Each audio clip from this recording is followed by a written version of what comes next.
বিষয়ে আপনাদের কাছ থেকে আমরা ক্লিয়ার হতে পারি নাই, সেটা হচ্ছে আপনারা বলতেছেন যে সাইনিং মানির এগেনিস্টে 15% ট্যাক্স দেওয়া আপনারা দেন, সেটা বিগত সময় থেকে কার্যকর আছে। কিন্তু নতুন করে ভূমির মালিকদের ফ্ল্যাটের উপরে যে 15% গেইন ট্যাক্স নির্ধারণ করতে যাচ্ছে এই বাজেটে সরকার, এই বিষয়টা ক্লিয়ার হওয়া দরকার। আসলে কি এখানে গেইন করতেছে কিনা এটা আপনারা ক্লিয়ার করতেছেন না। কারণ একটা জমি যখন আপনি ডেভেলপার নিচ্ছেন, সেখানে কিন্তু 50% জমি কিন্তু ল্যান্ড ওনার ডেভেলপারকে দিয়ে দিচ্ছে, তাহলে তার কাছ থেকে তো জমি 50% চলে যাচ্ছে, বাকি 50%-এর উপরে আপনি বিল্ডিং নির্মাণ করে তাকে 50% দিচ্ছে, তাহলে সেই 50% দিয়ে কিন্তু 50% দিচ্ছে, আলটিমেটলি কিন্তু তার কোনো গেইন হচ্ছে না। তাহলে গেইন ট্যাক্স সরকার নিচে, এই ব্যাখ্যাটা আপনাদের ক্লিয়ার করে দেওয়া উচিত।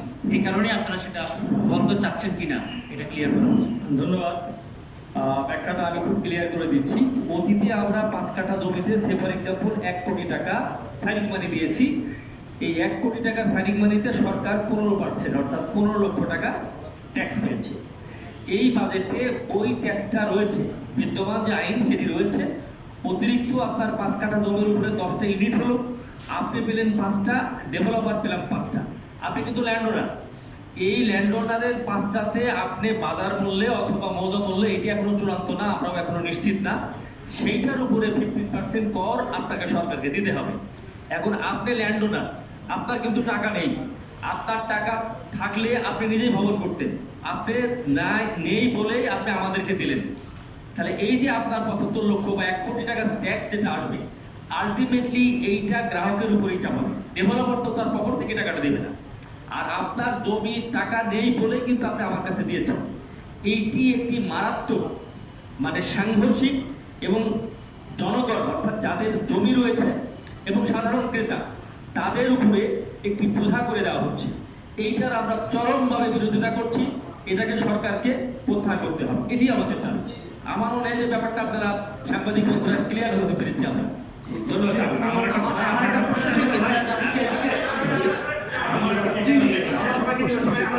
জাতীয় বাজেট 2026-27 বিভাগের প্রতিক্রিয়া সংবাদ সম্মেলন সিরাপ মিলনায়তনে।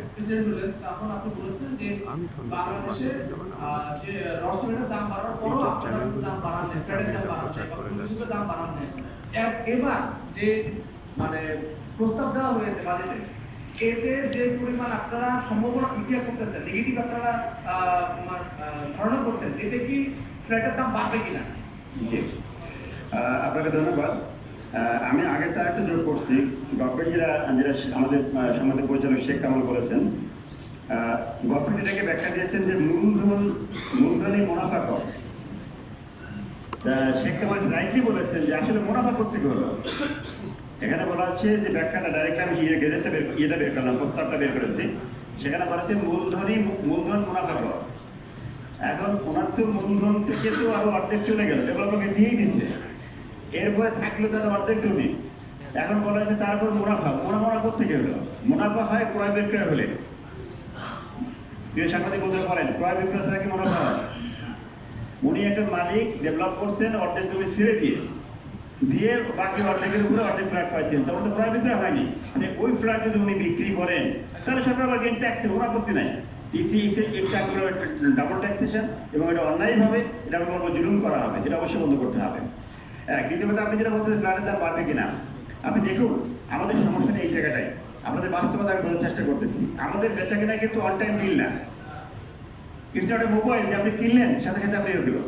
আমাদের ডিলগুলো হয় কিন্তু লম্বা সময়ের জন্য, 3 বছর, 4 বছর, 5 বছর, 6 বছরের জন্য। তাহলে আমাদের যে ডেভেলপার আছেন, আমাদের জমির ভাই, উনি একটা ফ্ল্যাট সেল করেছেন আমাদের সাংবাদিকের কাছে, কথা। এখন সাংবাদিক কিস্তি দিচ্ছে 4 বছর ধরে, 2 বছর দেওয়া হয়ে গেছে। এই যে হঠাৎ করে এখন এসে 2 বছর উনি কিন্তু অলরেডি আমার সাথে চুক্তিবদ্ধ, যে উনি 5,000 টাকা স্কোয়ার ফিটে চুক্তিবদ্ধ জমির ফ্ল্যাট নেওয়ার জন্য। এখন উনি কিন্তু 2 বছরের কিস্তিও দিয়েছেন। এখন দাম বেড়েছে 31% হলো রড সিমেন্টের আগেই, আর বাজেটে এখানে বাড়বে হচ্ছে আরো, সবগুলি 50% দাম বাড়বে। এখন কি আমি যদি ফ্ল্যাটের দাম বাড়াই, আপনি সাংবাদিক ভাই যিনি ফ্ল্যাট কিনছেন, আপনি বলার মানবেন কিনা? মানবেন?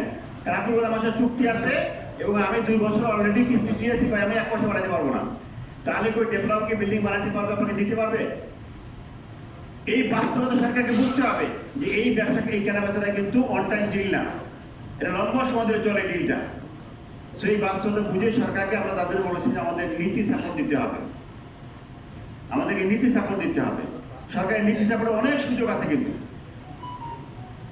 তো সেই জায়গায় যদি হাত না দেয় তাহলে আমাদের আবাসন, আবারও বলছি এটা একটা এসেনশিয়াল সেক্টর, মানুষের যে এসেনশিয়াল পাঁচটা নিডস তার মধ্যে এটা একটা। তো সেই জায়গায় সাপোর্টটা আমাদেরকে দিতেই হবে, যদি না দেয় তাহলে এই সেক্টরটা বাঁচবে না, সেটা টিকে থাকবে না। সভাপতি, একটা প্রশ্ন নেওয়া যাবে কি? জি। সেটি হচ্ছে যে আসলে এবারের বাজেটে কালো টাকা সাদা করার সুযোগ দেওয়া কিংবা অপ্রত্যাশিত অর্থ, আপনারা যেটাই বলেন, সেটা নিয়ে কিন্তু একটা ধূম্রজাল তৈরি হয়েছে। বাজেট পরবর্তী সংবাদ সম্মেলনে এনবিআর চেয়ারম্যান সাংবাদিকদের প্রশ্নের উত্তরে যেটি বলেছেন যে এবারের বাজেটে কালো টাকা সাদা করার কোনো সুযোগ দেওয়া হয়নি, বরং যেটি দেওয়া হয়েছে সেটি আসলে আগেই ছিল। আগের আইনেই আছে একজন জমি বিক্রেতা যে মূল্যে জমি বিক্রি করলো আর যেটা মৌজা রেট ছিল তার বাইরে যে টাকাটা পেল সেটাই তো বেসিক্যালি কালো টাকা হচ্ছে বা অপ্রত্যাশিত অর্থ হচ্ছে। সেইটা সমন্বয় করার সুযোগ তারা দিয়েছেন যে বাড়তি 20% কর দিলে সেটা সাদা হয়ে যাবে। একই সঙ্গে ফ্ল্যাট কেনার মতোই, আমি 2 কোটি টাকা দিয়ে ফ্ল্যাট কিনলাম কিন্তু রেজিস্ট্রেশন করলাম 50 লাখ টাকা দিয়ে, 1.5 কোটি টাকা তো আমার এক্সট্রা অবৈধ হয়ে গেল। তখন তো ঠিকই এনবিআর এর কর্মকর্তা যদি সেটা টের পায় আমাকে সে জিজ্ঞেস করবে যে আপনি এক্সট্রা 1.5 কোটি টাকা কোথায় পেলেন। তখন আমার কাছে এক্সট্রা 20% কর দিয়ে আমার কাছ থেকে ঠিকই ট্যাক্স আদায় করবে। তো আমার প্রশ্ন হচ্ছে যে আপনারা সংবাদ সম্মেলনে বললেন যে বাজেটে এবার দেওয়া হয়েছে বিনা প্রশ্নে স্বপ্রণোদিত বিনিয়োগ প্রদর্শন, তাহলে বিষয়টা কি হলো এটা একটু এক্সপ্লেন করেন তো আমাদেরকে। Thank you. আমরা অলরেডি বলেছি গভর্নমেন্ট এক বাজেট একটা প্রস্তাব হয়েছে, এখন তো ফাইনাল হয়, যার জন্য এই ব্যাখ্যা তো চলতেই থাকে। অ্যাপ্রুভ যেদিন হবে সেদিন বোঝা যাবে চূড়ান্ত হবে কি হবে। একটা হচ্ছে যে অপ্রত্যাশিত অর্থ প্রদর্শন করা, যেটা গভর্নমেন্ট বলছেন যে বর্তমান যারা সিস্টেমের মধ্যে আছে, বর্তমান যারা সিস্টেমের মধ্যে অর্থাৎ অলরেডি বুকিং দেওয়া হয়েছে, সেইটা অ্যাকচুয়াল রেজিস্ট্রি খরচ যেটা আছে, অ্যাকচুয়াল যে টাকা সে কিনছে সেই টাকা যদি রেজিস্ট্রি করে তাহলে গভর্নমেন্ট অটোমেটিক্যালি ট্যাক্সটা পেয়ে যাচ্ছে, পেলে আর তারা কোনো কোশ্চেন করা হবে না। এটা হচ্ছে এটার মিনিং। তা আমাদের বক্তব্য হচ্ছে যে এটা তো শুধু বর্তমানটা না, এর আগেরও তো কিছু আছে, আপনি সেটাও সুযোগ দেন, এই সিস্টেমে চলে আসুন, তাকে সুযোগ দেন, নতুন করে সে প্লট বুকিং দিয়ে সিস্টেমে আসুন। সিস্টেমে যদি আসতে না দেন তাহলে তো ওই যে অপদেশ থেকেই যাবে, তাতে সরকারের বা কী লাভ হবে, আমাদের বা কী লাভ হবে। যা বলছে যে শুধুমাত্র কারেন্টটা না, আমাদের বক্তব্য হচ্ছে যেটা অলরেডি বুকিং দেওয়া আছে, অলরেডি প্রসেসের মধ্যে আছে, সেটা না হয়ে বরং ওইটার সহযোগিতা সেটা আমাদের জন্য ভালো। Thank you very much. প্রশ্ন করি, আমার একটা প্রশ্ন আছে, কারণ শেষ পর্যায়ে চলে এসেছি। শেষ করে দেন, আমার একটা প্রশ্ন আছে। শেষ করে দেন। প্রবাসীদের একটা অভিযোগ আছে